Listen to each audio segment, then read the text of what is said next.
Standing in the stadium at my Air Force Academy graduation in 1988, about to throw my hat in the air, I never would have thought I'd become a 4-star, let alone a combatant commander.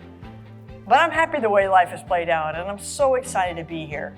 It's a new opportunity to be part of this critical mission, ask key questions, develop leaders, and provide clarity to our strategic environment. This journey didn't become a reality, though, without hard work and determination, and of course, the help from loved ones and mentors. I'm so grateful for my parents, my husband, Alan, and our daughters who have continuously offered their love and support over the years.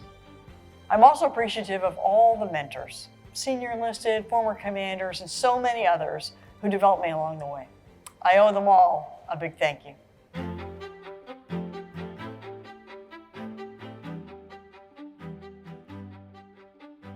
Well, I've always been an aviation enthusiast. I was in Civil Air Patrol, and my family owned an aviation business, and this provided some pretty cool opportunities while I was growing up.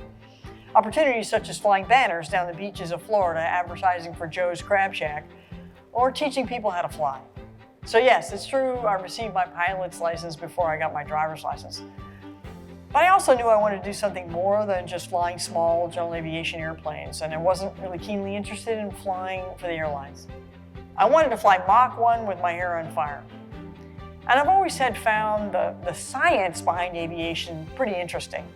I enjoyed learning the physics behind flying, and I knew the Air Force Academy could provide both the opportunity to learn a top aerospace engineering degree and to compete for a military pilot slot. So those are my dreams.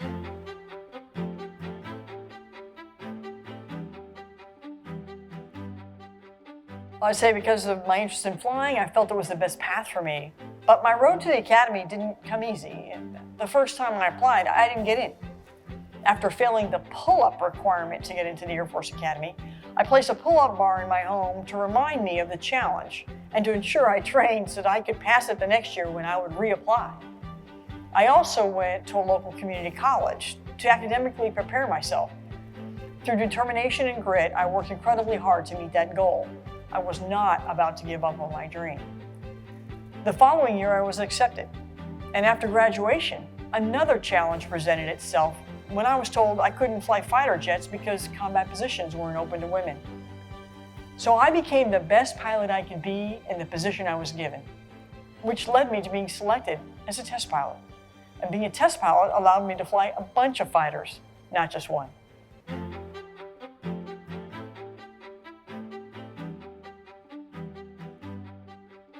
When I wasn't accepted to the Air Force Academy on the first try, and when I was told I couldn't fly combat jets because I was a woman, I learned one of my most important life lessons.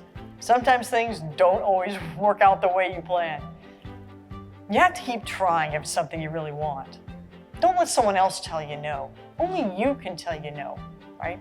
Don't let someone stop you from aligning your passion and your talent and going after your dreams. Be the one to push boundaries. Look at challenges and issues from a different angle, and be collaborative and inclusive. Our nation's greatest advantage and most critical asset is our people. To each of you watching this, your adaptive, innovative, and pioneering spirit ensures that TRANSCOM remains ready to respond and deter. And I look forward to pushing boundaries and tackling any challenge that comes our way together.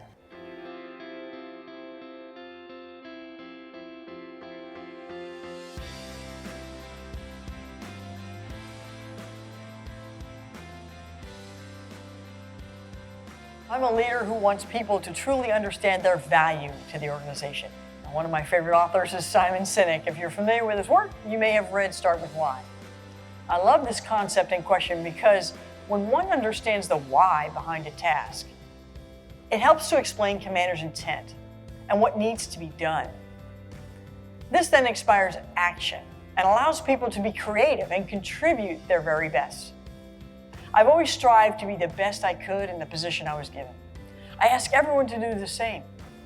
Understand the why of what you're doing and push yourself to be the very best. When everyone does this, we as a command will be more successful.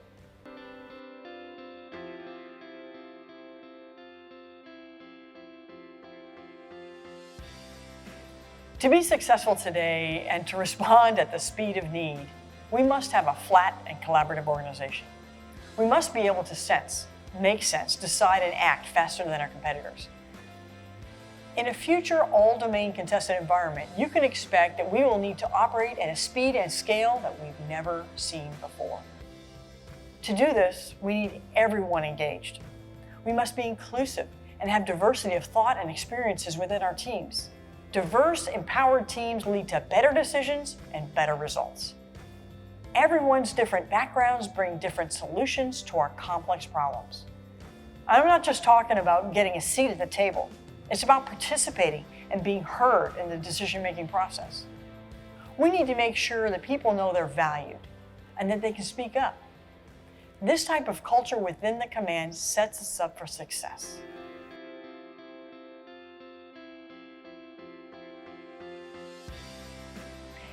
This command and the team of logistics professionals never fail to amaze me.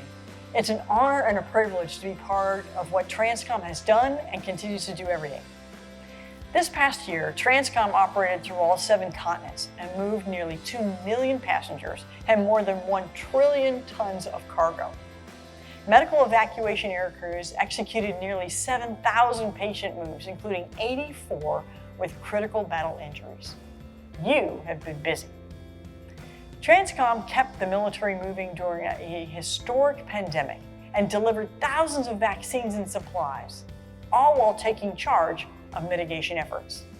This team executed a complex retrograde in Somalia, conducted the largest NEO airlift in American history, advocated for partnerships with industry, and developed new transportation assets, like the space prototype planned to deliver cargo globally within an hour, and just so much more.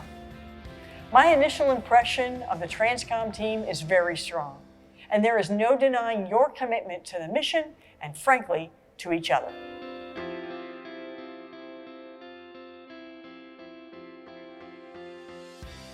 As you all know, there have been quite a few personnel and leadership changes across the command. New leadership brings a fresh perspective, but TRANSCOM's #1 priority remains the same: warfighting readiness. We face direct challenges across all domains that threaten our ability to deliver an immediate force tonight and a decisive force when needed. So it's up to us to stay agile, resilient, and reliable to ensure that we meet our national security requirements. We must have the flexibility and courage to shift gears to match the evolving strategic environment. We will do this through our warfighting framework, our global posture, mobility capacity, and global command, control, and integration.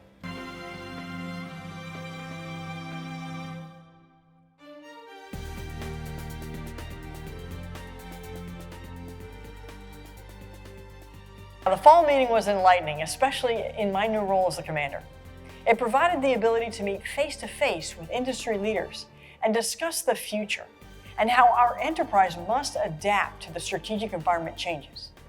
It also allowed us to evaluate our teamwork, our successes, and our challenges across the enterprise.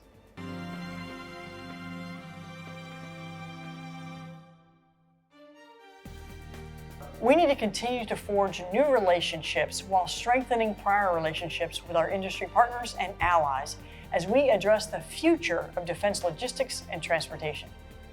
Together with our coalition partners and commercial teammates, the Joint Deployment and Distribution Enterprise will continue to enable our ability to project military power transoceanic distances at a time and place of our nation's choosing. This strategic comparative advantage provides our nation's leaders with agility, flexibility, and decision space. Our logistics enterprise provides our nation a deterrent factor. And we have the framework, the talent, the relationships, and the values necessary to succeed in great power conflict today. But we cannot rest when it comes to tomorrow, because there is no second place when it comes to our national defense.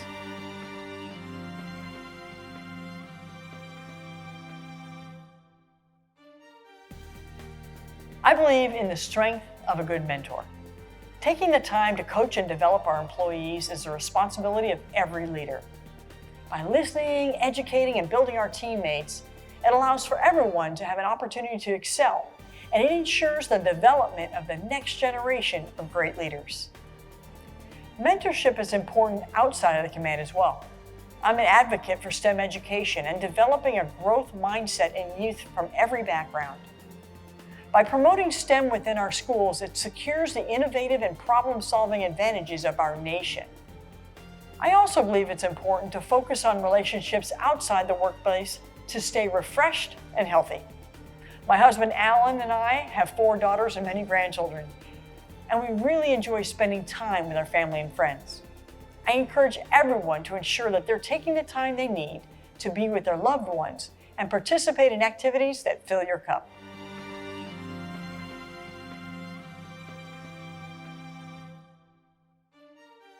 This incredibly dedicated team of mobility professionals are the best in the world. I'm excited to lead this command along with Fleet Myrick, and we are rolling up our sleeves. We have an amazing mission, and the people are even better. Thanks for all you do. Together, we deliver.